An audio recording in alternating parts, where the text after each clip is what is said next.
నెహెమ్యా గ్రంథం మొదటి అధ్యాయం 4వ వచనం నుండి చివరి వరకు.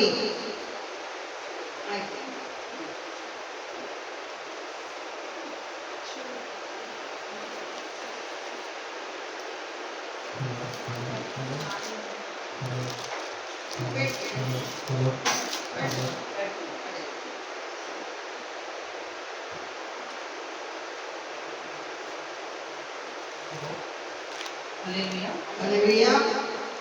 చెప్పండి ఒకసారి గట్టిగా హల్లెలూయా. హల్లెలూయా. ఒకవేళ నిద్ర మాత్రం పోతుంది. దేవునికి స్తోత్రం. హల్లెలూయా. వాక్యం చదువుకుందాం. నెహెమ్యా గ్రంథము 1వ అధ్యాయము 4వ వచనం నుండి చివరి వరకు. ఈ మాటలు వినినప్పుడు నేను కూర్చుండి ఏడ్చి కొన్ని దినములు దుఃఖముతో ఉపవాసముండి ఆకాశమందరి దేవుని ఎదుట విజ్ఞాపన చేసి తిని ఎట్లనగా ఆకాశమందున్న దేవా యెహోవా భయంకరమైన గొప్ప దేవా నిన్ను ప్రేమించి నీ ఆజ్ఞలను అనుసరించి నడుచు వారిని కటాక్షించి వారితో నిబంధనను స్థిరపరచువాడా నీ చెవియొగ్గి నీ నేత్రములు తెరిచి నీ సన్నిధిని దివారాత్రము నీ దాసులైన ఇశ్రాయేలీయుల పక్షముగా నేను చేయు ప్రార్థన అంగీకరించుము. నీకు విరోధముగా పాపము చేసిన ఇశ్రాయేలు కుమారుల దోషమును నేను ఒప్పుకొనుచున్నాను. నేను నా తండ్రి ఇంటి వారును పాపము చేసి ఉన్నాను. నీ ఎదుట బహు అసహ్యముగా ప్రవర్తించితిని. నీ సేవకుడైన మోషే చేత నీవు నిర్ణయించిన ఆజ్ఞలనైనను కట్టడలనైనను విధులనైనను మేము గైకొనకపోతిమి. నీ సేవకుడైన మోషేతో నీవు సెలవిచ్చిన మాటలు జ్ఞాపకము తెచ్చుకొనుము. అదేదనగా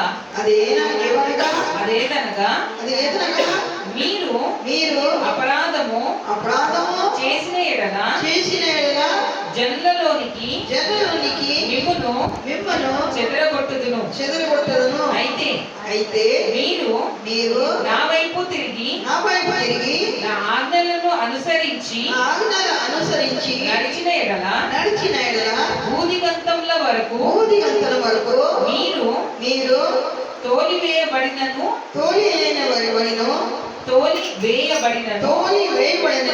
అక్కడ నుండి సహా మిమ్మును గూర్చి నా నామము ఉంచుటకు నేను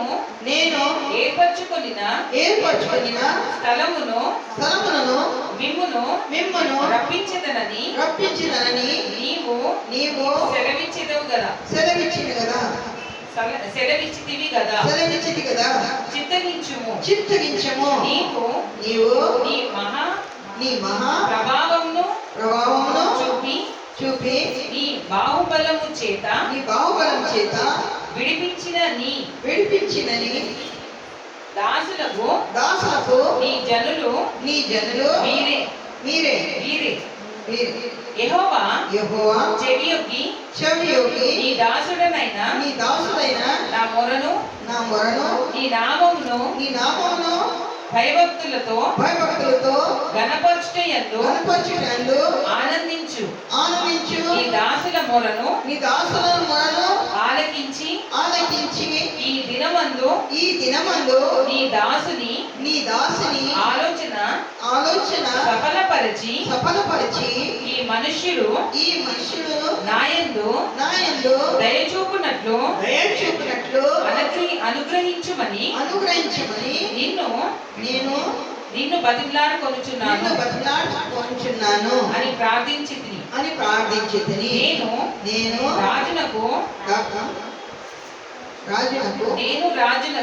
రాజునకు గిన్నె అందించువాడనై దేవునికి స్తోత్రం. హల్లెలూయా. చూడండి, ఇక్కడ నెహెమ్యా భక్తులు ప్రార్థన చేస్తున్నారు, చెప్తున్నారు. ఏం చెప్తున్నారు? మీరు ఉపవాసం ఉండాలి. దేవునికి స్తోత్రం. హల్లెలూయా. ఎందుకంటే చాలా మంది ఏమంటున్నారు, మా కార్యం జరగట్లేదు. ఎందుకు జరగట్లేదు? దేవుని మాట మనం వింటలేదు కాబట్టి మన కార్యం జరగదు. కార్యం జరగాలి అంటే మనం ఏం చేయాలి? దేవుని సన్నిధిలో ఏడిచి ఉపవాసం ఉండి కన్నీరు కార్చి దేవునికి మొరపెట్టాలి. దేవునికి స్తోత్రం. హల్లెలూయా. ఏం చేయాలి? దేవుని సన్నిధిలో ఏం చేయాలి? ఏడవాలి, బాధపడాలి, దేవునికి మనం మొరపెట్టాలి, ఉపవాసం ఉండి మనం ప్రార్థించాలి అంటే ఉపవాసం ఉండాలంటే మనిషి ప్రకారం ఉపవాసం ఉండాలి కాదు. దేవుని చిత్తానుసారం ఉపవాసం ఉండాలి, దేవుని ఇష్టం అనుసారం ఉపవాసం ఉండాలి. ఒకసారి చూడండి, మత్తయి సువార్త 6వ అధ్యాయం.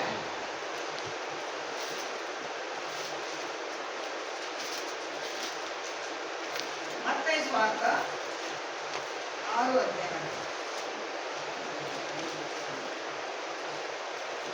మత్తయి సువార్త 6వ అధ్యాయం 16వ వచనం నుండి 18వ వచనాల వరకు చదవండి. నీవు ఉపవాసం చేయనప్పుడు వేషధారుల వలె దుఃఖముఖములై ఉండకుడి. తాము ఉపవాసము చేయనట్లు మనుషులకు కనబడవలెనని వారు తన ముఖము వికారం చేసుకున్నారు. వారు తమ ఫలం పొంది ఉన్నారని నిశ్చయముగా నేను చెప్పుచున్నాను, మీతో చెప్పుచున్నాను. ఉపవాసం చేయనట్లు మనుషులకు కనబడవలనని కాక రహస్యమందు ఉన్న నీ తండ్రికి కనబడవలని నీవు ఉపవాసం చేయనప్పుడు నీ తల అంటుకొని నీ ముఖము కడుకొనుము. అప్పుడు రహస్యమందు చూచుచున్న నీ తండ్రి నీకు ప్రతిఫలం ఇచ్చెను. దేవునికి స్తోత్రం. హల్లెలూయా. ఇగో చూడండి, చాలా మంది అంటున్నారు, నేను ఉపవాసం ఉన్నాను కదా, నేను రోజు ఉపవాసం ఉండి నాకు షుగర్ ఉండి కూడా నేను ఉపవాసం ఉన్నాను, బీపీ ఉండి కూడా నేను ఉపవాసం ఉన్నాను. మాత్రం మన దేవుని ఇష్ట ప్రకారం, దేవుని చిత్త ప్రకారం ఉపవాసం ఉండలేదు కాబట్టి మన కార్యం జరగదు. హల్లెలూయా. దేవుని చిత్తం ఏమున్నది? మన ఉపవాసం ఉన్నప్పుడు ఎవరైనా వచ్చి అడిగినా, మీరు అన్నం తిన్నారా? నేను ఉపవాసం ఖతం అయిపోయింది. ఏమంటారా? తినలేదు, నేను ఈరోజు ఉపవాసం. ఉపవాసం ఎవరు తీసుకుపోయిందా? సాతాను గాడు. ముంచేసిందా? ఎందుకంటే ఆ ఉపవాసానికి ప్రతిఫలం ఎందుకు? మీరు మనిషికి చెప్పేసినంటే సైతానికి అడుగు వినిందా? సైతానికి అడుగు వినిందా అంటే పరలోక తండ్రికి వినపడలేదు. హల్లెలూయా. అందుకే మన ఉపవాసం ఉండినప్పుడు మాత్రం రహస్యమైన తండ్రికి కనబడాలి, ఎవ్వరికి చెప్పకుండా ఉండాలి. దేవునికి స్తోత్రం. హల్లెలూయా. जब तुम उपवास करो तो कपटियों के समान तुम्हारा मुंह पर उदासी ना छाई रहे. మీరు ఉపవాసం ఉండినప్పుడు ముఖం వికారంగా పెట్టద్దు. ఎలా పెడతారు? ఇక్కడి నుంచి తినలేదు, తాగలేదు, చాలా నీరసం వస్తుంది, చక్కెర వస్తుంది, ఎప్పుడు సాయంత్రం అవుతుంది, ఎప్పుడు ముద్ద తినాలి, ఎప్పుడు ముద్ద తినాలి, కడుపు నిండాలి కాదు. ప్రభువా నేను రేపు ఉపవాసం ఉంటా, నాకు బలం ఇచ్చే, నాకు శక్తి ఇచ్చే, నీ వాక్య ఆహారం తిని నేను ఉపవాసం ఉంటాను. దేవునికి స్తోత్రం. హల్లెలూయా. ఏం ఆహారం తినాలి? మరి జీవాహారం. జీవాహారం, వాక్యం ఆహారం తిని నేను ఉపవాసం ఉండాలి. నీరసం రాదు, చక్కెర రాదు, దాహం రాదు, ఆకలి రాదు. నిజంగా అలాంటి ఉపవాసం తినేలా చుట్కీల కార్యం జరుగుతుంది. హల్లెలూయా. చుట్కీల కార్యం జరుగుతుంది. దేవునికి స్తోత్రం. ఈ విధానంగా ఉపవాసం ఉండిన ఎడల మన ముఖం వికారంగా పెట్టద్దు. ఎదుటి వాళ్ళు చూసి వెంటనే అడుగుతున్నారు, మీరు చాలా వీక్నెస్ గా పడుతున్నారు, ఏం చేస్తున్నారు? అన్నం తిన్నారు, తెలియదు, ఉపవాసం అంటే అయిపోయింది, వాళ్ళకి జవాబు వచ్చింది. ఈ విధానంగా మనకు ఉపవాసం ఉంటే వేస్ట్, వ్యర్థమైన మాట. ताकि लोग उन्हें उपवासी जाने, मैं तुमसे सच कहता हूँ. అంటే ఏంటి? చాలా మంది ఉపవాసం లేకుండా కూడా నేను ఉపవాసం ఉంటా. ఎంత మందిని చూసిన అబద్ధాలు, ఉపవాసం లేకుండా కూడా నేను ఉపవాసం ఉంటున్నా అంటున్నారు. ఎందుకంటే వాళ్ళు ఉపవాసం ఉంటారు, వీళ్ళు ఉపవాసం ఉంటారు, 40 రోజులు ఉపవాసం స్టార్ట్ అవుతారు. నేను కూడా ఉంటాను. ఇట్లా వచ్చి చూస్తే మంచిగా ఉన్నప్పుడు కూడా అన్నం తింటున్నారు. ఎందుకంటే వాళ్ళు ఉంటున్నారు కాబట్టి, నేను ఉండలేదు కాబట్టి నాకు ఇజ్జత్ పోతుంది. అరే ఎందుకు ఇజ్జత్ పోతుంది? మీకు బలం లేదు, శక్తి లేదు, ఏం లేదు, ఏమి ఆత్మ లేదు, మీరు ఉపవాసం ఉండలేకపోతున్నా అంటే అబద్ధాలు ఆడడానికి ఎవరు శిక్ష? ఇప్పుడు మీరు ఉపవాసం ఉంటే చెప్పద్దు ఉపవాసం ఉన్నా, ఉపవాసం లేకుండా మీరు చెప్తున్నారు నేను ఉపవాసం అంటే మహాపాపం కదా, మహాపాపం కదా. అందుకే మీ ముఖం వికారంగా పెట్టుకోకూడదు. మేము ప్రతిఫలం వాళ్ళకి తప్పకుండా ప్రతిఫలం దేవుడు ఇస్తున్నారు. ఎలా ఉపవాసం ఉంటున్నారు, ఎలా దేవుని పని చేస్తున్నారు, ఎలా దేవునికి కార్యం చేస్తున్నారు, దానికి వాళ్ళకి మంచిగా చేస్తే, దేవుని చిత్తానుసారం నడిస్తే మంచిగా దొరుకుతుంది. దేవుని చిత్త ప్రకారం నడవలేదు, మనిషి ప్రకారం నడిచిన అంటే దేవునికి కోపం వస్తుంది. దేవునికి స్తోత్రం. హల్లెలూయా. परंतु जब तू उपवास करे तो अपने सिर पर तेल मल और अपना मुंह धो. ఈ రోజు ఎట్లా స్టైల్ ఉంది కలాంటిదే నూనె వండుకోవాలి అంటే నా బయటి కాలు ఎట్లా ఉంటుంది, ఇట్లా పట్టేస్తుంది. ఉపవాసం అంటే ఉపవాసం కాదు అంటే తల అంటుకోవాలంటే తల స్నానం చేసి తలకి నూనె రాసుకోవాలి. చాలా మంది ఏం చేస్తున్నారు, ఫస్ట్ తల నూనె అంటుకొని తర్వాత తల స్నానం చేస్తున్నారు. అది తప్పు. నిజంగా చెప్పాలి, ఈ నూనె ఏమైంది, ఈ నూనె ఏమైంది వాడిపోయింది. మీరు నిజంగా చెప్పండి, ఎలా చేస్తున్నారు? ఫస్ట్ నూనె రాసుకుంటున్నారు. తప్పు. నేనే అంటే చిన్నప్పుడు నుండి మంచిగా తల స్నానం చేసి అప్పుడు ఎండిపోయి వెండికాలు తర్వాత తలాకి నూనె రాస్తారు. దేవునికి స్తోత్రం. హల్లెలూయా. ఒకవేళ మీరు ముందు తల నూనె రాసుకొని తర్వాత తల స్నానం చేస్తున్నారు, మళ్ళా తర్వాత మళ్ళీ నూనె రాస్తారు. దేవునికి స్తోత్రం. హల్లెలూయా. ఎందుకంటే మన తల మీద నూనె లేకుండే అభిషేకం లేదు, దేవుని అభిషేకం లేదు. అందుకే ఇక్కడ వాక్యం ఏం చెప్తుంది, తల పైన ఏం చేయాలి? నూనె నూనె అడుకోవాలి, ముఖం కడగాలి. ఏం చేయాలి? ఉపవాసం ఉంటే అప్పుడు నీరసం రాదు, ఆలస్యం రాదు, నిద్ర రాదు. మధ్యన కొంచెం నోరు కడగాలి, ముఖం కడగాలి. మధ్యన బ్రేక్ 3 సార్లు బ్రేక్ ఇవ్వండి. పొద్దు నుంచి సాయంత్రం ఉపవాసం ఉండాలి. ఇప్పుడు నేను కూడా 3 రోజులు ఇక్కడ ఉపవాసం ప్రార్థన స్టార్ట్ చేయాలి అని పెడుతున్నా. ఇప్పుడు నిర్ణయం చేయలేదు. మాత్రం పొద్దున నుంచి సాయంత్రం వరకు ఇక్కడ మీరు భోజనాలు చేసి తినాలి. సాయంత్రం పూట పొద్దున 10 గంటల నుండి సాయంత్రం 5 గంటల వరకు. దేవునికి స్తోత్రం, హల్లెలూయా. ఎవరెవరికి ఇష్టం ఉన్నాయి వారు తప్పకుండా ఈ ఉపవాస ప్రార్థన మధ్యలో మీరు ఉంటే బాగుంటుంది.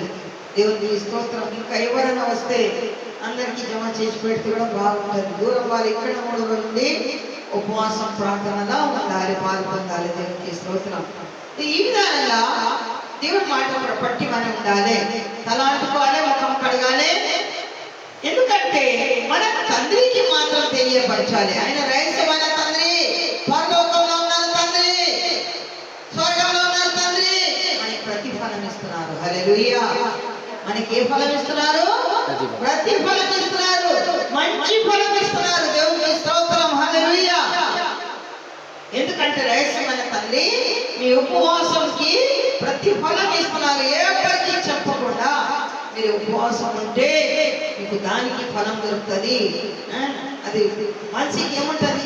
చెప్పాలి, నేను ఉపవాసం ఉన్నాను, చెప్పాలి, నేను ఉపవాసం చెప్పాలంటే సైతాన్. ఎవరి మాట? చెప్పాలంటే సైతాన్ మాట. తుది ఉపవాసి జానే మీ రహస్యమైన తండ్రి మిమ్మల్ని ఆయన మాత్రం ఉపవాసం ఉన్నారు, ఆయనకు తెలియపరచాలి. इस दशा में तेरा पिता जो गुप्त में देखता है तेरे प्रतिफल देगा. ఈ దశల ఈ పరిస్థితిలా దేవుడు రహస్యమైన తండ్రి మిమ్మల్ని ఏం చేస్తున్నారు?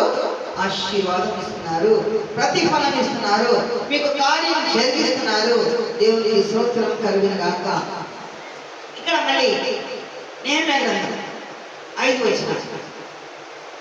हे स्वर्ग के परमेश्वर यहोवा, हे महान और भाइयों के ईश्वर, तू जो अपने प्रेम रखने वाले और आज्ञा मानने वाले के विषय अपनी वाचा पालन और उन पर करुणा करता है. చూడండి, పరలోక తండ్రి గొప్ప దేవుడు, భయయోగ్య దేవుడు, మహాదేవుడు. ఎందుకంటే నీకు ప్రేమిస్తున్నారు, నీ ఆజ్ఞ ప్రకారం నడుస్తున్నారు, దాని విషయంలో నీ ఆజ్ఞ పాటిస్తున్నారు. వాళ్ళ పైన నీ కరుణ, నీ దయ చూపిస్తున్నారు. దేవునికి స్తోత్రం, హల్లెలూయా. అంటే ఎవరైనా దేవుని మాట, దేవుని కట్టడ, దేవుని నియమం, దేవుని చట్టం, దేవుడు చేసిన నిర్ణయం అది పాటిస్తున్నారు. వారికి మాత్రం దేవుడు ఏం చేస్తున్నారు? కరుణ, కృప, దయ, ప్రేమ, కనికరం చేస్తున్నారు. దేవునికి స్తోత్రం, హల్లెలూయా. तू कान लगाए और आंखें खोले रहे. ఇక్కడ నేమ్య భక్తుడు ఏమంటున్నారు? నువ్వు చెవులు పెట్టి వినాలే, ఇంకా కళ్ళారా చూడాలి. నేను ఎలా ఉపవాసం ఉన్నాను, నేను ఎలా ప్రార్థన చేస్తున్నా. హల్లెలూయా. చూడండి, దేవుడు చూస్తాడు కదా. తప్పకుండా మాత్రం అని అడగాలి. అవునా, నేను నిజంగా చేస్తున్నా లేదా నువ్వు చూడు, ఒకసారి చూడు, నేను చక్కగా ఉన్నాను లేదా. ఒకవేళ చక్కగా లేదంటే ఒక చంప మీద కొట్టు. హల్లెలూయా. వీపు మీద కొట్టు. నాకంటే చాలా సార్లు దేవుడు వీపు మీద కొట్టి చక్కగా చేయడానికి, కాలు మీద కొట్టి. దేవుడికి స్తోత్రం. మాత్రం ఇప్పుడు కొడతలేదు, ఎందుకు తెలియదు. అంటే నేను చక్కగా కాబట్టి నువ్వు చెవులు పెట్టి వినాలి, కళ్ళారా చూడాలి. ఎందుకంటే నేను ఏ ప్రార్థన చేస్తున్నా, నీ దాసులు నేను ఏ రకంగా ప్రార్థన చేస్తున్నా, ఏ విధానంగా ప్రార్థన చేస్తున్నా. तेरे दास इज़राइल के लिए दिन रात करता रहता है. ఎందుకంటే ఓన్లీ నేనే భక్తుడు ఆయన గురించి ప్రార్థన చేస్తలేదు. ఎవరి గురించి ప్రార్థన చేస్తున్నారు? ఇజ్రాయెల్ గురించి ప్రార్థన చేస్తున్నారు. మొత్తం క్రిస్టియన్ పిల్లల కొరకు ప్రార్థన చేస్తున్నారు. ప్రతి ఒక్కరు ఒకరి కొరకు ప్రార్థన చేస్తున్నారు. మా బ్రతుకు ప్రార్థన చేస్తున్నారు, ఎవరికి ప్రార్థన చేస్తున్నారు, పిల్లలకు ప్రార్థన చేస్తున్నారు. చెప్పాలంటే ఇజ్రాయెల్ అంటే జీవులు, జంతువులు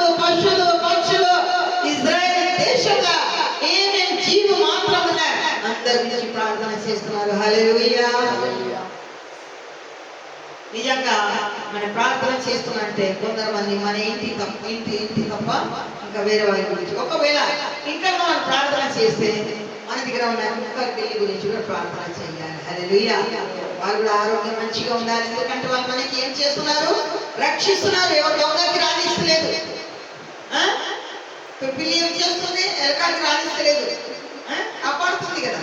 దేవునికి స్తోత్రం. అందుకే వాళ్ళ గురించి, ఎందుకంటే అది మొట్టమొదటి వాళ్ళ గురించి ప్రార్థన ఎందుకు చేయాలి? దేవుడు మొట్టమొదటి వారికి శ్రదించిందా లేదా? జీవులు, జంతువులు, పశువులు, పక్షులు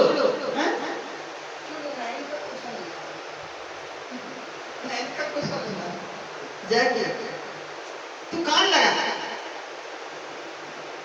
मैं और मेरे पिता के घराने दोनों ने पाप किया है. చూడండి, నేను ఇజ్రాయెల్ గురించి పాపం చేసి ఉన్నాను, నీ విరోధంగా ఏదైనా చేసి ఉన్నాను, నా ఇంటి వారు ఏదైనా పాపం చేసి ఉన్నారు, నన్ను క్షమించు. హల్లెలూయా. మనం ఏం ప్రార్థన చేయాలి? ప్రభువా, నేను పాపని, నన్ను క్షమించు. నా తరతరాల వారికి నేను క్షమాపణ అడుగుతున్నా. వాళ్ళు ఏం పాపం చేసిందా? వాళ్ళ పాపాలు, శాపాలు, దోషాలు నా మీద పడింది. అందుకే ప్రభా, వాళ్ళు చనిపోయిన వాళ్ళు లేదు, వాళ్ళ గురించి నేను ప్రార్థన చేస్తున్నా, నేను క్షమాపణ అడుగుతున్నా. దేవునికి స్తోత్రం. హల్లెలూయా. हमने तेरे सामने बहुत बुराई की. చాలా మంది ఏం చేస్తున్నారు? తెలిసి తెలియకుండా ఒకరి మీద ఒకరు చాడి చెప్తారు, ఒక్కరి మీద ఒకరు చాడి చెప్తున్నారు. భయంకరమైన ఒకరికి 4, 4కి 10, 10కి 20 చెప్తున్నారు. అది మహాపాప. ఎందుకంటే మన ఎవరి మీద ఏలు పెట్టి చూపించద్దు. ఒకవేళ ఎవరి మీద ఏలు పెట్టి చూపించిన అంటే, ఇగో ఇట్లా చూపించిన అంటే, ఒక ఏళ్ళు పైన పోతుంది దేవుని దగ్గర, 3 ఏళ్ళు మన దగ్గర వస్తుంది. ఇట్లా చేస్తారు. ఇట్లా ఒక ఎవరికి మన చాడి చెప్తున్నా వాళ్ళ దగ్గర పోతుంది, ఒక ఏళ్ళు పైన పోతుంది, 3 ఏళ్ళు మనకి దేవుడు చూపిస్తున్నారు. ఎందుకంటే మాస్టర్, నీది నువ్వే చూడు, నువ్వు ఎంత లోతుగా నీళ్ళలో ఉన్నారు, ఎక్కడున్నారు, నీ ప్రవర్తన ఏంటిది? ఫస్ట్ నీ గురించి, మన గురించి మనం చూడాలి. మన నిజంగా కరెక్ట్ ఉన్నారా లేదా, మన భయభక్తి కలిగి ఉన్నారా లేదా, మన ఎవరికి దూషిస్తున్నారా లేదా, మన ఎవరికి హాని చేస్తున్నా లేదా, మన ఎవరికి మోసం చేస్తున్నా లేదా, మన ఎవరికి కీడు చేస్తున్నా లేదా, ఆ విధానంగా మనం మన గురించి ఏం చేయాలి? దేవునికి అడగాలి. దాని గురించి మన పాప క్షమాపణ అడగాలి. దేవునికి స్తోత్రం. హల్లెలూయా. हमने तेरे सामने बहुत बुराई की. నేను నీ ముందు చాడి చెప్పిన, ఇంకా నీ ఆజ్ఞ, నీ విధి, నీ నియమం, నీ దాసుడు మోషే ఏమేమి ఇచ్చిందా దానికి మేమే ఆజ్ఞ వచనం నాకు జ్ఞాపకం చేయి. जो तूने अपने दास मूसा से कहा था, यदि तुम लोग विश्वासघात करो तो मैं तुमको देश के लोगों में तितर-बितर करूंगा. మోషే భక్తుడు ఏం చెప్పినా, మీరు విశ్వాసఘాతం చేస్తే, దేవునికి మాటకి లోబడలేదు, దేవుని మాటకి మీరు తోషిస్తున్నారు, విశ్వాసం తీస్తున్నారు, విశ్వాసం మీద నిలవలేకపోతున్నారు, నేను మీకు ఒక శ్రాపం ఇస్తున్నా. ఏం శ్రాపం? నీకు దేవుడిచ్చిన ఈ దేశం, దాంట్లో నుంచి నేను మీకు ఏం చేస్తా? వెర్రు చేసి అక్కడ ఉండకుండా చేస్తాను. అది శాపం. परंतु यदि तुम मेरी और फिरो और मेरी आज्ञा मानो और उन पर चलो तो चाहे तुम में से निकले हुए लोग आकाश की छोर से भी हों तो भी मैं उनके वहां इकट्ठा करके उसे स्थान में पहुंचाऊंगा. చూడండి, మీరు నా వైపు తిరగాలి. హల్లెలూయా. ఏమంటున్నాడు దేవుడు? ఎవరి వైపు తిరగాలి? దేవుని. మాత్రం మంచి ఏమంటున్నాడు? ఫస్ట్ చేసేది నాకు ఇది పని చేయి, నీకు ఇది పని చేస్తాను. చాలా మంది, నువ్వు నాకు ఇది చేస్తే నేను నిన్ను నమ్ముతా, నేను బాప్తిస్మా తీసుకుంటా, నేను ఇది మందిరంలో అది చేస్తా, ఇది చేస్తా, అది చేస్తా. ఇది మహాపాపం. మన దేవునికి అట్లాంటివి చేయకుండా, చెప్పకుండా, దేవునికి మనం చెయ్యాల్సింది ముందు చేస్తే దేవుడు మనకి ముందు ఏర్పాటు చేస్తున్నారు. హల్లెలూయా. ఈ విధానంగా మన దేవుడి కట్టడ నియమం, అది దేవునికి మనం పాటించాలి. దేవుని ఆజ్ఞ పాటించాలి, దేవుని మాట ప్రకారం నడవాలి. ఎందుకంటే దేవుడు మనకి చేసిన పని, దేవుడు చేసిన ఉపకారం, దేవుడు చేసిన మహత్కారం, అది దానికి మనం లోబడాలి.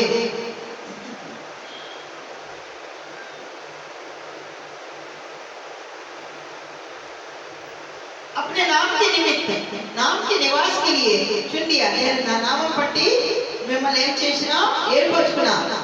అప్పుడు तेरे दास और तेरे प्रजा के लोग, ఇప్పుడు వాళ్ళు ఎలా ఉన్నారు, మీరు మా మాట వినేదా కాబట్టి, మా ఆజ్ఞ పాటించిందా కాబట్టి ఇప్పుడు మీ దాసులు ఉన్నారు, ఈ నామం బట్టి వాళ్ళకి దేవుడు ఆశీర్వాదం ఇస్తున్నారు. జంతువునే अपनी बड़ी सामर्थ्य और बलवंत हाथ के द्वारा छुड़ा लिया. ఎందుకంటే ఐగుప్తు దేశంలో ఎంతమంది నాశనం అయిపోతున్నారు, ఎంతమంది బానిసలు అయిపోతున్నారు, ఎంతమంది చనిపోతున్నారు. ఎందుకంటే రాత్రి ఇప్పుడు ఏమంటది, ఇస్రాయేల్ ఉంటుంది కదా చక్కి, అది ఇస్రాయేల్ మన గోధుమలు పెడితే ఏమొస్తుంది, పిండి వస్తుంది. ఆ విధానంగా ఇస్రాయేల్ వాళ్ళు ఏం చేస్తున్నారు, మనిషికి వేసి మొత్తం పీకేస్తున్నారు, మొత్తం నిచోడిస్తున్నారు మనిషికి. అలా పని చేస్తున్నారు, అలా పని చేపిస్తున్నారు. పాపం కొంతమంది పని చేస్తే అక్కడనే చనిపోతున్నారు. దేవునికి స్తోత్రం. మాత్రం మన దాసుడు, గొప్ప దాసుడు మోషతోని దేవుడు మాట్లాడి ఐగుప్తు దేశం నుండి ఎన్నో లక్షలాది మందికి బయట రప్పించింది. దాంట్లో కూడా చాలా మంది నాకు ఆహారం లేదు, నాకు నీళ్ళు లేదు, పులిగిందా సంగిందా, అప్పుడు కూడా మోషే కథ పెట్టుకొని చూపించి వారికి బండ నుండి మధుర జలం ఇచ్చింది. దేవునికి స్తోత్రం. హల్లెలూయా. మన్నాను కురిపించినావు, బండ నుండి నీళ్ళిచ్చినావు, మన్నాను కురిపించినావు, బండ నుండి నీళ్ళిచ్చినావు. యెహోవా నీరే చూచుకొనును, సమర్పించెను ఆరాధన నీకే, ఆరాధన నీకే, ఆరాధన స్తుతి ఆరాధన, ఆరాధన నీకే యేసయ్యా, ఆరాధన నీకే. హల్లెలూయా. చూడండి, మరి బాధపడిందా, జనాలు బాధపడిందా, మోషే తీసుకొస్తున్నారు. అప్పుడే మోషే ఏం చేసిందా, దేవుని దగ్గర మొరపెట్టిందా, ఆకాశ పై ఆయన మోషే కథ చూపించిందా. దేవునికి స్తోత్రం. హల్లెలూయా. ఇట్లా మోషే కథ చూపిస్తే ఆకాశం నుండి దేవుడు సన్నాయిస్తుంది. హల్లెలూయా. మన తర్వాత వాళ్ళకి దాహం వచ్చింది. ఆ బండల ఇట్లా మోషే కథ కొడితే ఇట్లా నీరు ప్రవాహం వచ్చేసింది. దేవునికి స్తోత్రం. హల్లెలూయా. ఏం కావాలి, అప్పుడు కూడా కొంతమంది దాంట్లో పిచ్చి పిచ్చి మాట. ఎందుకంటే నాకు ఎవరైనా కావాలి, ఆరాధన చేయాలంటే ఎవరి ముందు కనబడాలి, విగ్రహాలు కనబడాలి. వాళ్ళు ఏం చేసిందా, అన్ని బంగారం జమ చేసి ఒక దూడ తయారు చేసి దానికి ఏం చేసిందా, విగ్రహారాధన మొదలు చేసింది. విగ్రహారాధన అక్కడి నుంచి మొదలైంది. దేవునికి స్తోత్రం. హల్లెలూయా. ఎందుకంటే అది ఎవరు చేసిందా, మనవాళ్ళు చేసిందా, బయట వాళ్ళు కాదు. కరెక్ట్నా? ఇప్పుడు దాంట్లో అన్ని మారిందా, హిందూ అయిపోయింది. ఎవరు అది బంగారంతో దూడ తయారు చేసిందా, వాళ్ళ అందరు ఏమైపోయిందా, హిందువుల మాట మారిపోయిందా. మాత్రం అందరు క్రిస్టియన్. మరి ఎవరి ద్వారా పుట్టినా, ఎవరి ద్వారా, ఆదాము హవ్వ ద్వారా పుట్టినా కదా, అందరు క్రిస్టియన్. ఆ క్రిస్టియన్ నుండి హిందూ మారిందా, ఇప్పుడు మన హిందూ నుండి క్రిస్టియన్ కి మారుతున్నారు. దేవునికి స్తోత్రం. హల్లెలూయా. हे प्रभु विनती ये है कि तू अपने दास की प्रार्थना पर और अपने दास की प्रार्थना पर जो तेरे नाम का भय मानना चाहे कान लगा. చూడండి, ప్రభువా తండ్రి, నా విన్నపం విను, నా ప్రార్థన విను. ఈ దాసుడు ఏం ప్రార్థన చేస్తున్నారు, దానికి ప్రార్థనకి జవాబిచ్చి ప్రతిఫలమిచ్చి నీ నామం పట్టి, ఎందుకంటే ఎవరెవరు భయపడుతున్నారు, నీ నామంకి ఎవరెవరు భయపడుతున్నారు, నీ నామంకి లోబడుతున్నారు, నీ నామంకి భయపడి చెవులు పెట్టి వింటున్నారు, వాళ్ళకి నువ్వు ఏం చేయాలి, సఫలం చెయ్యాలి. अपने दास का काम सफल कर. हालेलुया. ఈ రోజు ఏమంటున్నారు, ఈ రోజు నీ దాసుడు కార్యం సఫలమవున గాక. और उस पुरुष पर దయాలు कर. ఎందుకంటే ఆ పురుషుకి ఏం చేయాలి, దయ చూపించాలి. ఎందుకంటే నేను ఎవరు, రాజు నీకు ఒక పాత్రుడు. హల్లెలూయా. గిన్నె, ఎంత గొప్ప మాట. నేను ఎవరు, ఒక గిన్నె. ఆ గిన్నె అంటే వాడుకోవడానికి ప్రభువు నాకు వాడుకో. కరెక్ట్నా? దేవునికి స్తోత్రం కలుగును గాక. కొన్ని మాటలు ఇక్కడ మన రోమా రాసిన పత్రిక 9వ అధ్యాయం 1వ వచనం 14వ వచనం త్వరగా తీయండి.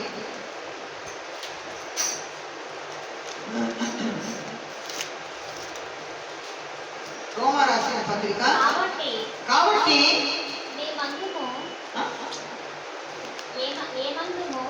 ఏమందును దేవుని యందు అన్యాయం కలదా. ఇంకా చదువుకోవచ్చా? 9:14. కాబట్టి ఏమందుము దేవుని యందు అన్యాయం కలదా అట్లనరాదు.